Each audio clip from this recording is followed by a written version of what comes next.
যুক্তরাষ্ট্রের ওয়াশিংটন ডিসিতে অনুষ্ঠিত হতে যাওয়া ন্যাশনাল প্রেয়ার ব্রেকফাস্ট অনুষ্ঠানে যোগ দেওয়ার জন্য আমন্ত্রণ পেয়েছেন বিএনপির ভারপ্রাপ্ত চেয়ারম্যান তারেক রহমান। নবনির্বাচিত মার্কিন প্রেসিডেন্ট ডোনাল্ড ট্রাম্প এই আমন্ত্রণ জানান। এই তথ্য নিশ্চিত করেছেন বিএনপির চেয়ারপারসনের প্রেস উইংয়ের সদস্য শায়রুল কবির খান। আমন্ত্রণ পাওয়া এই তালিকায় আরও রয়েছেন দলটির মহাসচিব মির্জা ফখরুল ইসলাম আলমগীর, স্থায়ী কমিটির সদস্য আমির খসরু মাহমুদ চৌধুরী। জানা গেছে আগামী ৫ ও ৬ ফেব্রুয়ারি এটি অনুষ্ঠিত হবে। মার্কিন কংগ্রেসের নেতৃত্বে জাতীয় প্রার্থনা প্রাতরাশ বা ন্যাশনাল প্রেয়ার ব্রেকফাস্ট অনুষ্ঠিত হয়ে থাকে।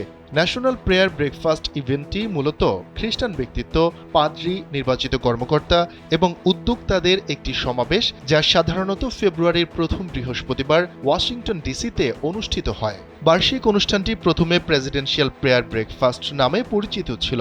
১৯৭০ সালে এর নামকরণ করা হয় ন্যাশনাল প্রেয়ার ব্রেকফাস্ট। এর ইভেন্টে প্রার্থনা, রাজনীতি এবং ব্যবসা সহ সমসাময়িক গুরুত্বপূর্ণ বিষয় উঠে আসে। তাই এতে যোগদান মার্কিন প্রেসিডেন্টদের জন্য একটি প্রধান বিষয় হয়ে উঠেছে। প্রথমবারের মতো ১৯৫৩ সালে দেশটির প্রেসিডেন্ট ডোয়াইট ডি আইজেনহাওয়ার এই অনুষ্ঠানে যোগ দেন।